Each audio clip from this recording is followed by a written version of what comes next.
Beginning on the section of neuroanatomy, let us first look at the organization of the nervous system. There will be a central nervous system which include the brain and spinal cord, and then there is a peripheral nervous system which will have to include the nerves and the ganglia.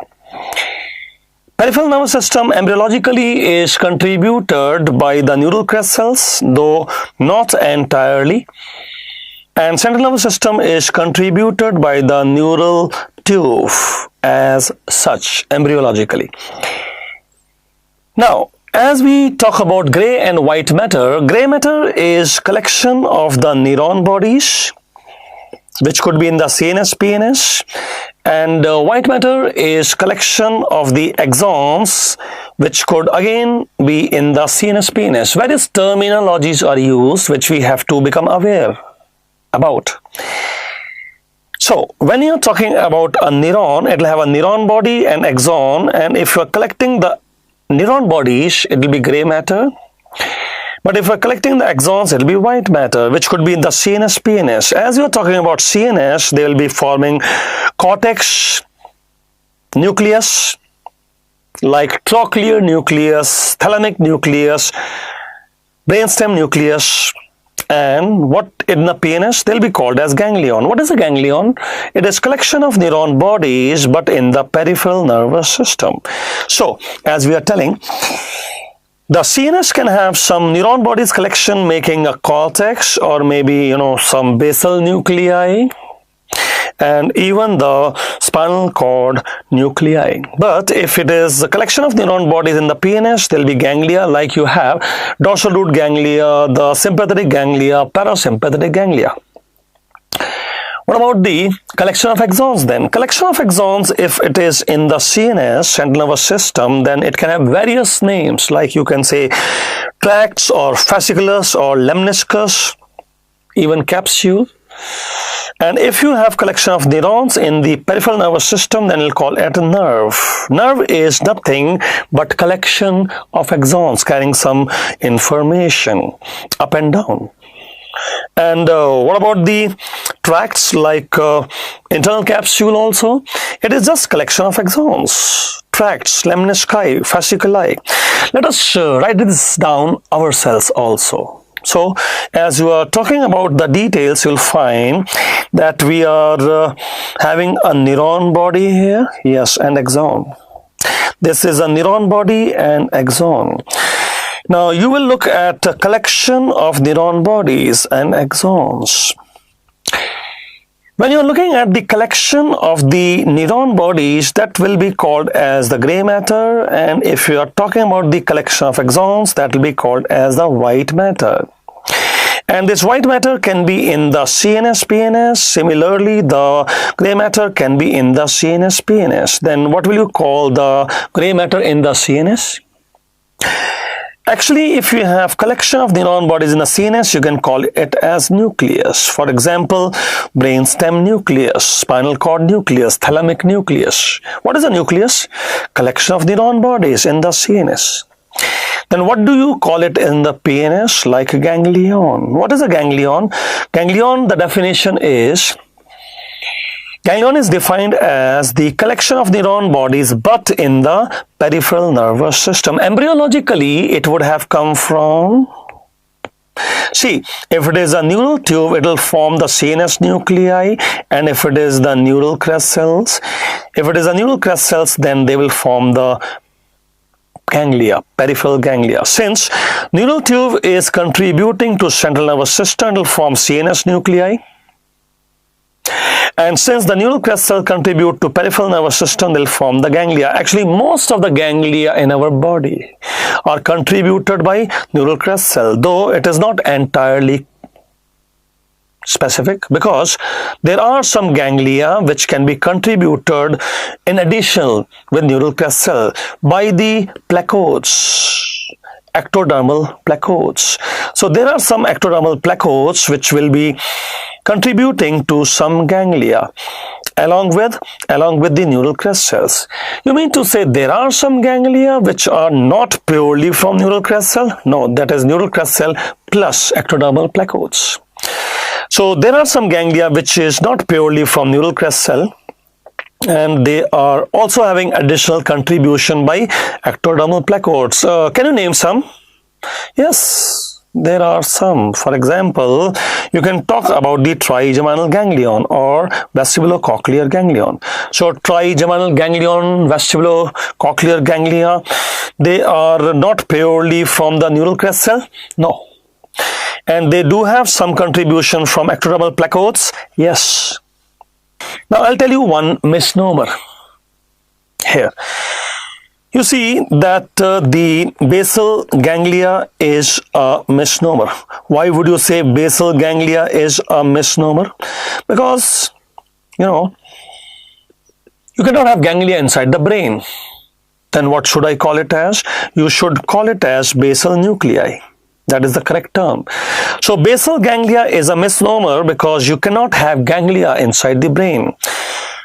So what should I call it as? You should better call it as basal nuclei. That will be correct. So it works like a misnomer. We use it, but it is wrong to say ganglia. Now let us look at one misnomer in the white matter. When you're talking about the white matter, what is white matter called in the CNS? If you are talking about the white matter in the CNS, there will be various names given. What are the various names given to the white matter in the CNS? It can be called as a tract or fasciculi or lemnisci or capsule. For example, this could be a pyramidal tract or it could be fasciculus gracilis, or it could be medial lemniscus, or it could be internal capsule. So you're telling that if I have got collection of the axons in the central nervous system, then various terminologies are used like tract, fasciculi, lemnisci, capsule. Yes, maybe pyramidal tract or fasciculus gracilis or medial lemniscus or internal capsule. Cut them, see what is inside. Nothing but collection of axons. They have nothing but collection of axons. You are taking a transverse section of pyramidal tract or transverse section of medial lemniscus, fasciculus gracilis, internal capsule. They are nothing but collection of axons carrying some information up and down the CNS, PNS. Then what will you call collection of axons in the PNS? In the PNS, I call it as a nerve. What is a nerve? Nerve is collection of axons. You take a section, you will find there also it's just collection of axons. So now you have taken a section of the nerve. Yes. If you take a section of the nerve, then you will find that it is also some collection of axons. Essentially, they are similar, but there is one difference. What is the difference? The difference is that the CNS is myelinated by oligodendrocytes, but the PNS is myelinated by Schwann cell. Schwann cell, that is the difference. So you are mentioning that though essentially they are just a collection of axons, but the nerves will be myelinated by Schwann cell in the peripheral nervous system. Yes, and CNS myelination is by oligodendrocyte. That is where I'll give you a misnomer.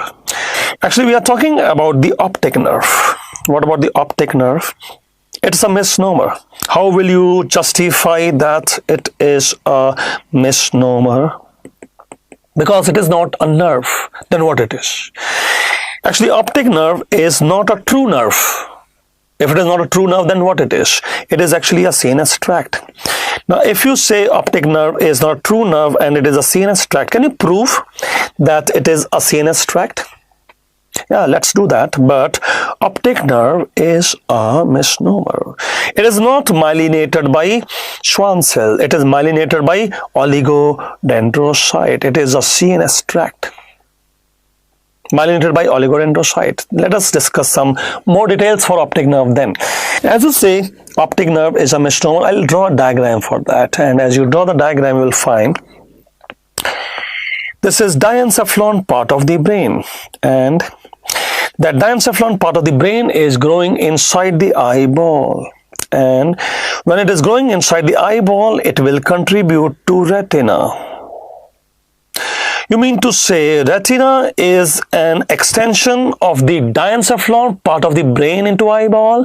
Yes, actually, retina is the extension of diencephalon, part of the brain, into the eyeball, and it is a part of CNS. Retina is a part of central nervous system. Now, in the retina, you found a cell, and that cell is called ganglion cell neuron. And that ganglion cell neuron is collecting some visual information, and that visual information is being carried towards the brain by some axons.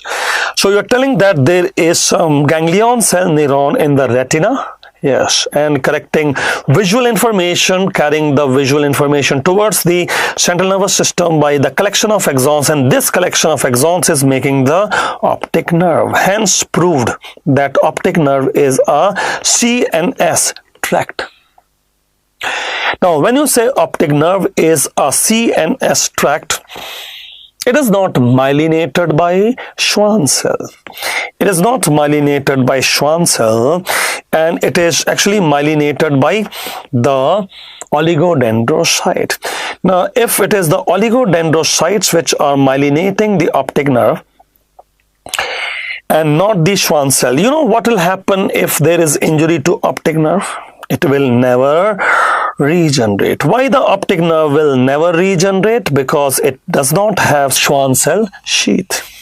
See, once the optic nerve is damaged, it will never regenerate because it does not have the Schwann cell sheath, which is required for regeneration. It is actually myelinated by oligodendrocyte. This is one point. Point two. When we are talking about multiple sclerosis, which is a problem of CNS myelination, it is a problem of the oligodendrocytes. It will spare the peripheral nerves. When you're talking about multiple sclerosis, which is a problem of the CNS myelination, problem of oligodendrocyte, it is going to spare peripheral nervous system. Why? Because peripheral nervous system is myelinated by Schwann cell, and this is not a problem of Schwann cell. Multiple sclerosis, which is a problem of CNS myelination, cannot spare the optic nerve. Optic nerve is definitely going to get involved in the multiple sclerosis because it is a part of CNS to be myelinated by oligodendrocyte, so cannot escape the injury of multiple sclerosis. Multiple sclerosis may be sparing some of the peripheral nerves, but it will definitely involve the optic nerve, which is in fact not a nerve, it is a CNS tract.